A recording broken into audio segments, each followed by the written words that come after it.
Okay, now that we've established the items, we're going to go over the first of the 3 builds I want to cover today.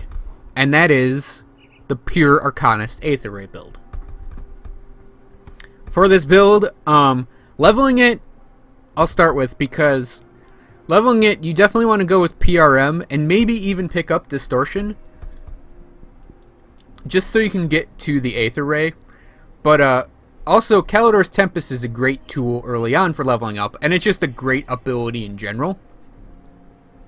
So I would highly recommend doing that for your leveling until you get to the Ray. And even then, you might want to have either of these hang around, even if you never intend to use it again, just because they're cheaper than the Ray ever will be. So, I'm going to do one point of history. The Aether Ray, you used to be able to build enough regen to meet whatever its cost used to be. But in build 24, I believe it was, they changed the Aether Ray so that it costs an absurd amount per second, but that's because it takes into account your casting speed when dealing its damage. So this means that while it does cost an absurd amount, it can dish out a ridiculous amount to that single point at the end of the beam. So, it costs a lot. And that is probably the main reason people would want to avoid this build, because it actually means that energy regen becomes a DPS stat. In addition to just being, a handy stat for a caster to have, it actually becomes a DPS stat, and you have to kind of look for energy regen to build around it, in addition to building around your Aether damage and fire damage. So, what I'm saying is, the build is hard to build around. Because, let's face it, countering the eventual 746.9 energy cost per second that you can get on the Ray is no small feat. And I do actually run out, even though I have, 5,000 energy, I do run out quite often. But I will note that I don't run off often enough that it becomes an issue for my Elixirs of Spirit, because I have 412 of them just sitting in my inventory. To give you an idea on how much energy regen saves you on potions, there's that. So, you're going to want to max this out. So that's your 16 points into the Ray. And obviously, since I'm building around the Ray, I have it to its ultimate level. Now, you are going to want to completely fill out the Arcanist. In all 3 of these builds, you're going to want to completely fill out the Arcanist Mastery. And you're going to want to max out Disintegration in this case. And Disintegration adds weapon damage to your beam in a small amount. I think it's like, it's got to be something like 1.5% per level, if even. But it also adds a tiny bit of vitality damage in, which is quite handy to have a 3rd damage type, a tertiary damage type, in addition to enhancing the main beam by 76% on both damage types. Other abilities you're going to want to go with 1 point in Devastation, because having this bomb is extraordinarily helpful for dealing with groups of enemies at range that your beam either can't handle because they're spread out, or they're, behind a barrier that you can't shoot the beam over, or if you just want to take out a group from afar in one go, definitely go with Devastation. Its damages line up perfectly with the beam, and the damages, if you compare, the beam has, 200-ish on both. This has about 100 on each, and it's actually quite a bit of damage. Ultimately, with what I have in terms of, with, bonus fire and bonus Aether damage, percent Aether, percent fire, Devastation becomes quite powerful. I also recommend Kalidor's Tempest and putting 1 point into Inferno, because Kalidor's Tempest, the damages line up, and this is great for when you get hoarded by enemies, which does happen quite a bit in this game. So if you're hoarded by, trash mobs, this is great for just taking out the trash. Plus, it's far, far cheaper than Albrecht's Aether Ray, so you can actually spam it quite a bit, and it's cost-effective. It also benefits a lot from casting speed, and like I showed in the item video, you can get it to, Wand of Woe explosive blast levels just by getting a lot of casting speed on your character. So to round out the build, I would also recommend maxing Inner Focus because of the bonus Spirit, which helps you with your regen and your base Spirit and your magic damage, but it also gives you a lot of offensive ability, which is great for getting those crits, which the Beam, when you get it at ultimate level, is 75% crit damage, which is great. I threw 1 point in Arcane Will because why not? It's handy to have it proc because it cheapens the beam and makes it stronger, and it cheapens all your abilities and makes them stronger. Plus, given the squishiness of this build, you're actually going to drop below 50% health quite often. And I actually do it kind of as a strategy, not actively, but almost accidentally. My health goes past the 50% mark, and that's when I'll usually try to shoot for Mirror of Arachtes going off. I should say turning on Mirror of Arachtes, because it's actually quite handy to have this pop up every now and then. Also, max Mental Alacrity because of the bonus casting speed, but also because of the skill energy cost reduction, which does help with this in both ways. Also, max Fabric of Reality because it's 100% Aether damage at this point. The Energy Leech is only okay. Energy Leech is not that great in this game because it requires that your target has energy to be leeched. And usually, for me, the target's dead before that ever becomes something beneficial. I would also recommend 1 point in Electra's Flash Freeze as a defensive ability, and I had the spare point, so I threw 1 point in Absolute Zero. Which, I mean, it has handy small bonuses, but for the most part, this is just to be used as a route against your enemies. I have 1 point, just 1 point in Mirror of Arachtes because it's not so much a defensive ability that's up all the time. It's more of an oh poopy button that you just want to press in case you're like, oh no, I'm gonna die. Hit the button and you're safe for 3 seconds. I also have 1 point in all 3 of Iskander's abilities, the Elemental Exchange, Overload, and Elemental Balance. Not because they're spectacularly great, but with the +4 to all skills I have, Mantle of the Weeping Eye, and Crushing Will, this becomes an 8. So it's actually not an insignificant amount of elemental damage rolled into my weapon damage, which is in turn rolled into Kalidor's Tempest and Disintegration. Devastation does not benefit from it, but those 2 abilities do, and that's kind of handy to have. Overload and Elemental Balance, they're more for like I had the points, so I figured I'd use them. And my main defensive ability is, oddly enough to some people out there, Myvan Sphere of Protection. Because each point you put into this lowers the skill's cooldown, it gets it very close to that 15-second duration with my skill cooldown reduction that I have. So if I were to pop it, and I'll point out when it stops, Myvan Sphere of Protection lasts a really long time, but also its cooldown starts when it does. So as you can see, when Myvan Sphere is gone, I'm about 3/4 of the way through its cooldown. So I can have Myvan Sphere Protection up for almost constantly. And in that, 4 or 5 seconds, it's not up, I have Mirror of Arachtes to rely on. So Myvan Sphere Protection, because it lasts so long and it reduces damage, it reduces the damage by about half, it's actually really handy to have because that damage reduction, the elemental damage reduction, and the chance to avoid projectiles, that all adds up in addition to my normal defenses. So Myvan Sphere actually becomes quite a good ability to have. I also threw points in Conversion, though I'm not quite jazzed about it. I may actually take the 5 points I put in there and put them elsewhere, but really, there aren't that many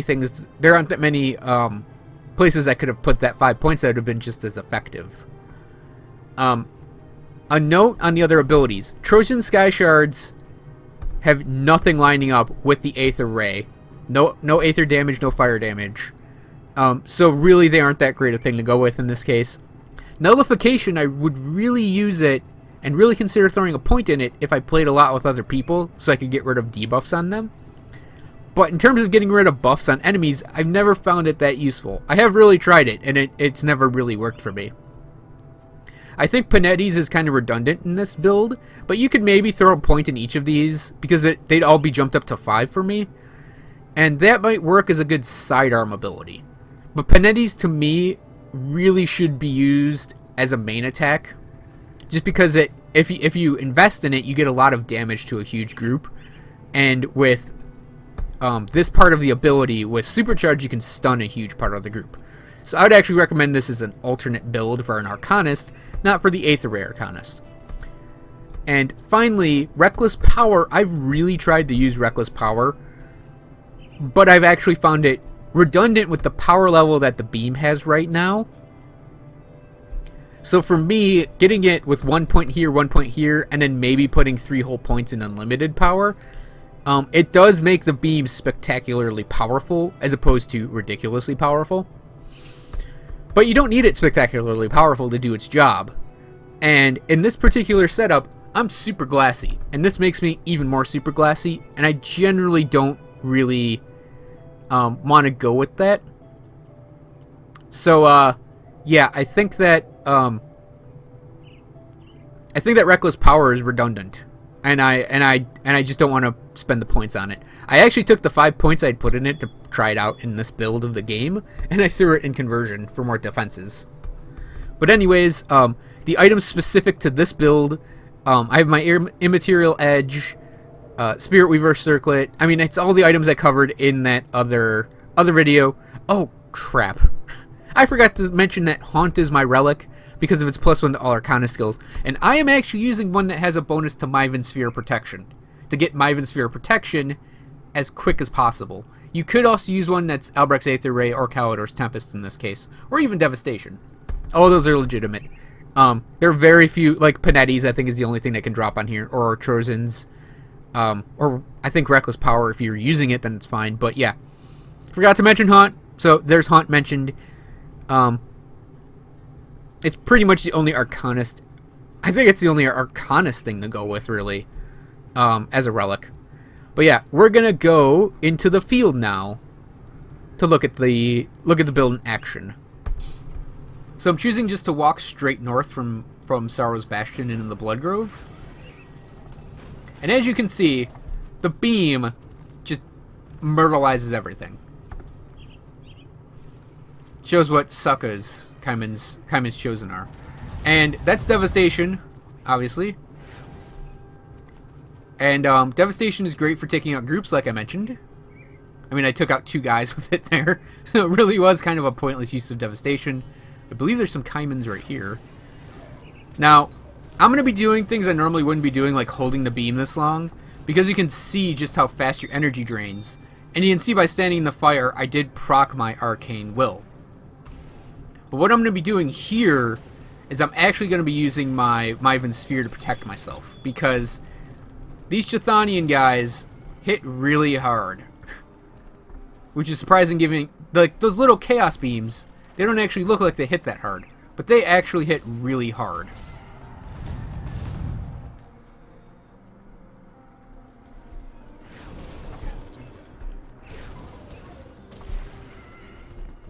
Now that was actually there was another proc of Arcane Blast, which killed the guy that hit me. Now, in this particular area, that was an example of taking a crap ton of damage all at once because I'm super squishy. This area has actually been kind of a pain to deal with recently because I don't have any Chaos Resist, as I pointed out. So it's like these little orbs of chaos these guys shoot out actually hurt quite a bit when they hit you with a lot of them. But there's also I think it's either the Doomsayers or the Summoners. I haven't really tested it out as much. Or even the Void Callers, it might be. Yeah, there we go. It's probably the Void Callers. They have like a Doom Bolt that just, it hurts like crazy. It's making me want to go grab some chaos resistant, what do you call it? Mark of Illusions to hit them with.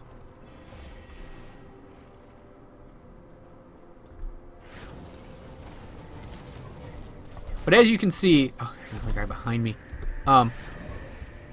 Super squishy. Super squishy. I've been only half paying attention to what I'm doing because I have to talk while I'm doing this. But, excuses. Excuses. But, I keep my... I love that this guy's in the outhouse, and he's like a cocoon victim in the outhouse. I got a kick out of that when I first found him. But anyways, as you can see, I try to keep the sphere up as much as possible. And actually, it's kind of a new thing for me to be doing. So I'll sometimes forget to put it back up. But, this is an example of how fast you can take down a boss from far away. I just knew she always spawned there, and I wanted to run in there and just take her out. And skip the loot that's in the room, pretty much, to hurry myself along. But yeah, that's an example of the speed with which the beam can take down an enemy. Now, so I'll point out, this build is pretty much the glassiest glass cannon build I can think of right now. I mean, I'm sure there are more, but it's like, he's ranged, he doesn't want to be close to enemies, he has to rely on, like, a specific shielding ability or he dies.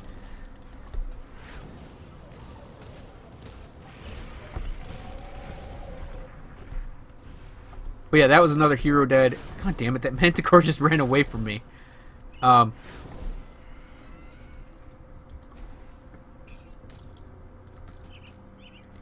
yeah, he does just wreck total face, provided, he lives.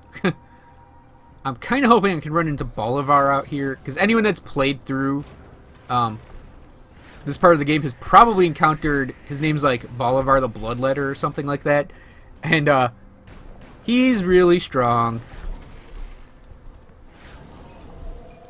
I'm also going to be using energy potions more than I normally would be. See, there's that damn chaos damage that just hurts like hell again.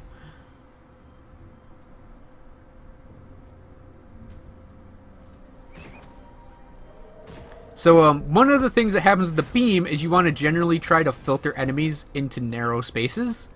And the beam, I'm always torn on... Oh, good, I think that... Was that him? I'm always torn... That is not him. I'm always torn on narrow hallways with this build, because on one level, the narrow hallways are great for funneling things onto your Death Ray. Great for funneling things onto your Death Ray, but at the same time, the beam can't turn corners, so it's like you may get a good funneling of enemies, but sometimes they can just sit there and, like, hassle you from a place you can't get the beam. And I mean, that's usually where... Ooh, the rift. That comes into play.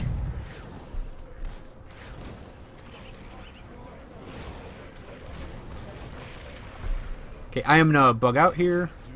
Because, yeah, it's entirely not shameful to run away when you're using this build. Because...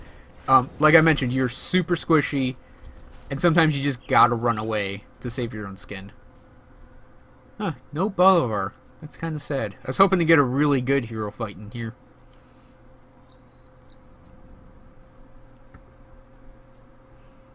Also, running away will help you position the beam better.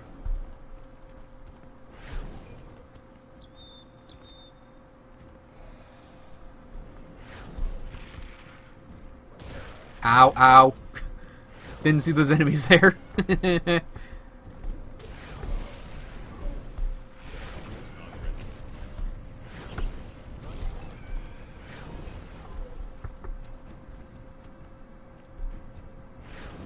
Oh, blocked by a tree. That happens a lot too.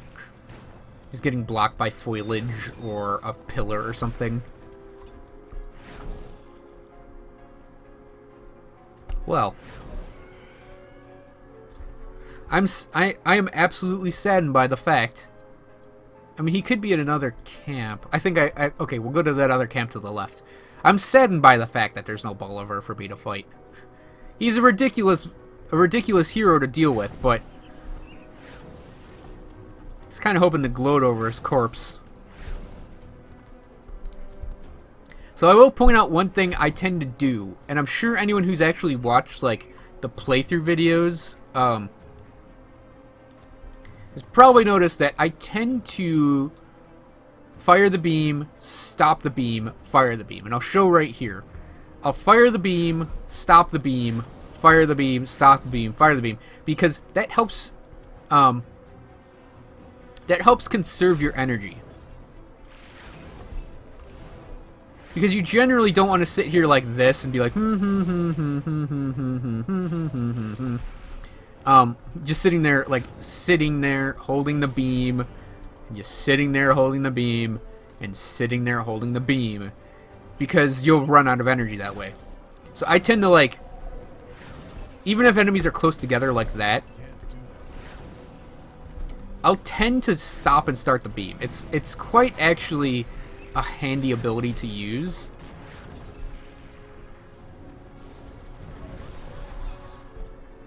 It's a handy player skill to have, to be able to just keep the beam going. Now here I'm actually going to hit that.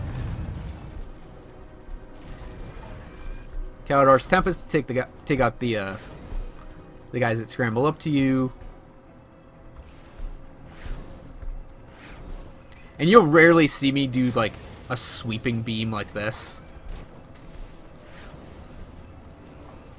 just because it's so hard to maintain. Like I'm also like huffing energy drinks more than I normally would to show all this off. I'm serious about this. This build actually doesn't actually take that much energy, despite... Oh, there he is. Late.